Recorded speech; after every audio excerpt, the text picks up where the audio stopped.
Welcome back to Chow Time Pods. Your host Red. I got videos today from Modern Dating here.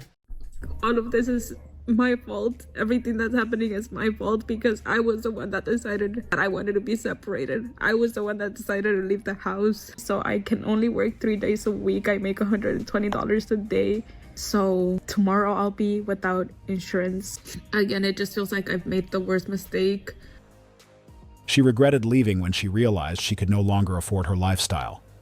Somehow, she truly believed she would still be able to enjoy the benefits of the marriage even after the separation. Women do forget that we pay most of the bills. Which is why she was shocked to find out she would have to pay her own bills. My husband and I have been separated for about 2 months. Today I received a message from him saying that he's going to be removing me from the car insurance. And when I asked him when my last day with insurance would be, he said it's tomorrow. So I have to shop around. I have to find my own car insurance. And I had previously asked him if he could just keep me on there and I would give him my part of the insurance since that would be cheaper for me. But he says he prefers to just remove me. So tomorrow I'll be... You're right. It would be cheaper to have both of you together for him and you. But no. You want to separate? We separate.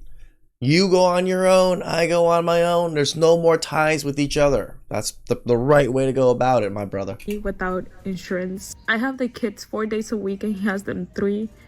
And since his family is there, he is able to work as much as he used to before when I used to stay at home.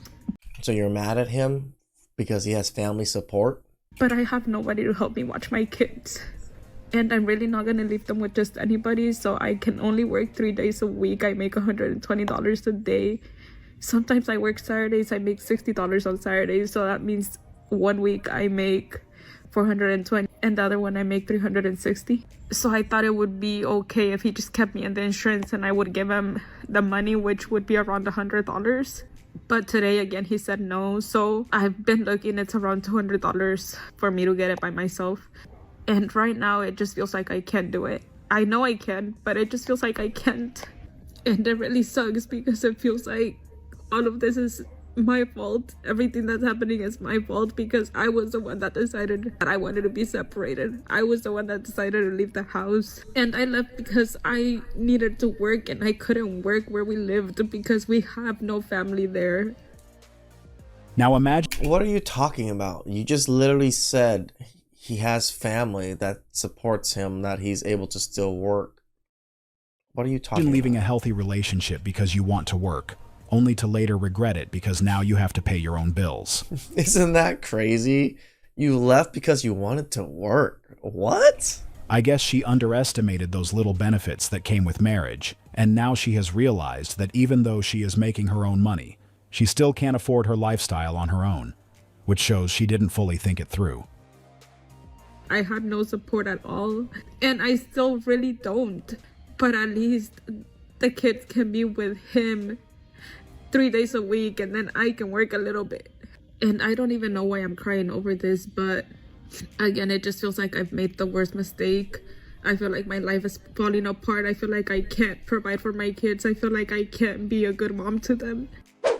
There is another girl involved. They never notice all the little things until they no longer have access to them. People forget relationships come with shared benefits. When you separate, those benefits don't transfer. They dissolve. Yep. You don't leave the relationship and keep the perks. Support, protection, stability. All of that is tied to the bond. Once it's broken, it's gone. As it should be. What the hell does she think she was going to get the benefits to marriage without being in anyone? Give him the kids 5 days a week. Then you can work and pay the bills that you left him and agreed to pay on your own.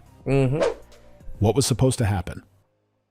This case highlights the reality of marriage and everything that comes with it.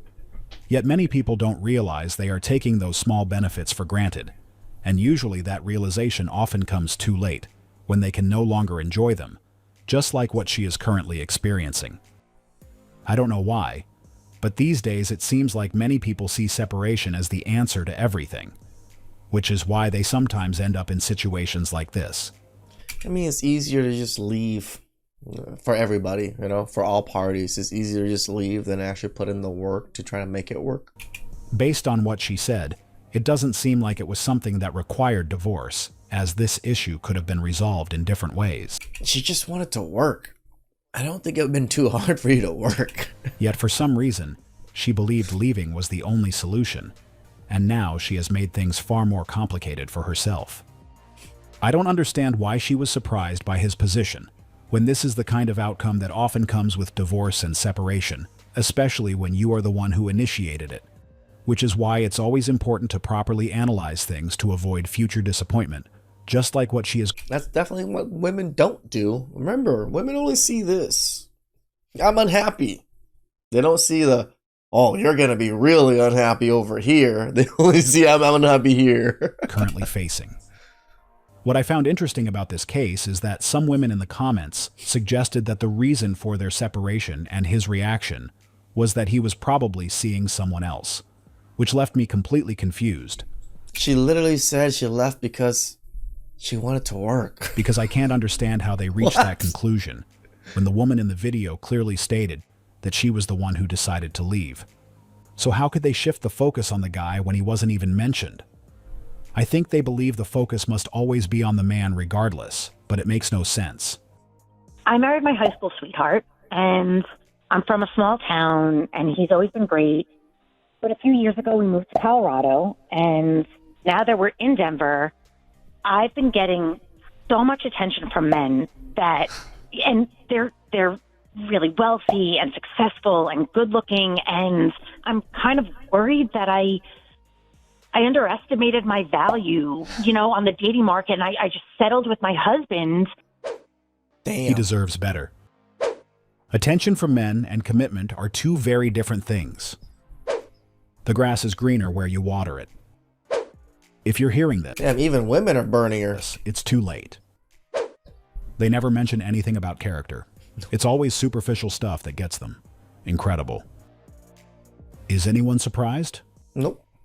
This is how people lose someone who genuinely loves and cares about them over something insignificant, and now she believes she is settling for him when they had been doing just fine all these years, which makes it seem like one of those situations where she will eventually realize that the grass isn't greener on the other side, because we all know how that tends to go. Those guys she thinks are giving her attention are most likely interested in one thing only, yet her naive perspective leads her to believe they want something serious, which is how she may end up regretting this decision, and at this point, it feels like he deserves better, since she doesn't seem to value the person he has been all these years, and is willing to trade all of that for someone she doesn't even know.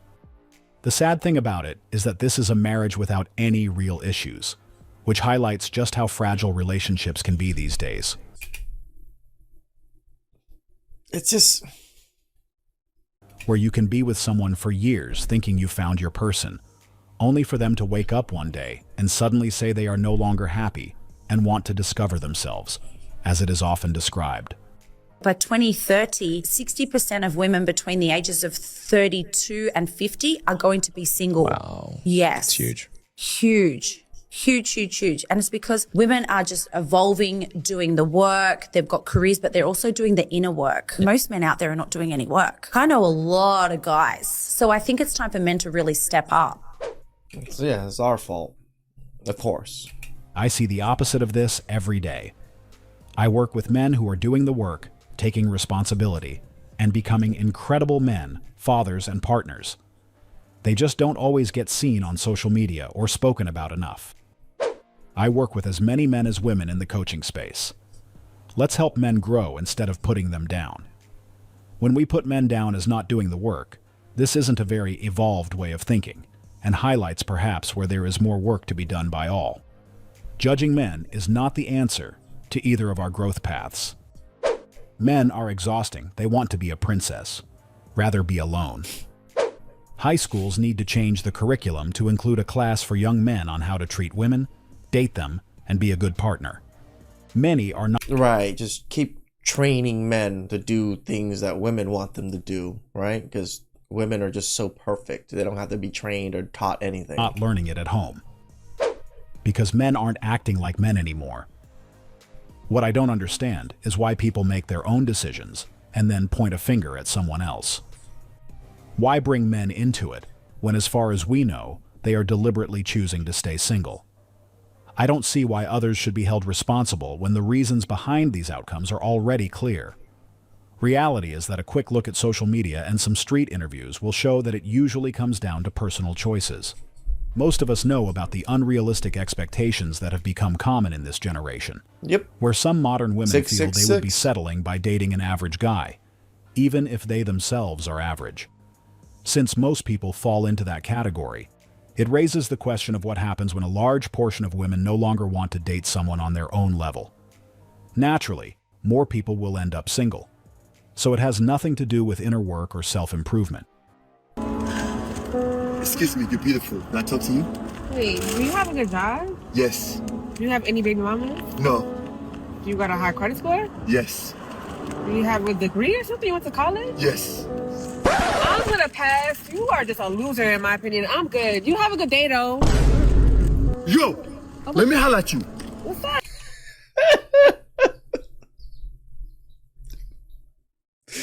I see this like all the time. Like again, I used to live in this setting all the time. I don't know. I keep on saying ghetto, but people get mad at me for saying it because I used to live in the ghetto. It's like, no, I used to see this setting like literally every day. Like I see a normal guy hitting up a girl, and then I literally see some Ray Pookie type come afterwards and just get the number, and I'm just like, man. Do you have any jobs? It's so apparent the beta fuck or the beta cucks and then the alpha fucks thing. Nah. Do you have any felonies? Hell yeah. Do you have multiple baby mamas? Hell yeah. Do you at least pay any bills? Nah. I'm not gonna lie, you kind of perfect. Oh my god, do you have a house you can go to right now? Nah, I'm homeless. How about this? Is this even real gold? Nah, it's fake. Oh, perfect. Ooh, we just made time. Oh my god, we have kids together and everything you want. Yes. Are you abusive? We've seen this play out way too many times. You come correct and doing what you're supposed to, but somehow that gets labeled as boring. Meanwhile, the shad who's clearly a red flag gets picked. Some women are chasing excitement, even if it comes with stress and drama. That's what they want. Where some guys mess up is hanging around thinking eventually she'll realize and come back, and I consider it to be a mistake. You shouldn't waste your time and energy on someone who didn't value you. You need to redirect your energy to someone else. You don't want to entertain someone who would only value you when things fall apart somewhere else. That's where you've got to have standards. This is why you do better in life, so you have better picks, right? Like sometimes you're in this echelon of life, or you're in this neighborhood, you're in this city. Who you're really going to be able to pick? Mostly the women around you, right? That's why you need to do better, live better, make more money, go to places where you're surrounded by better women. That's how you can get access to good women. Please like, subscribe, comment down below. I really appreciate that. Catch you guys next time. Ciao.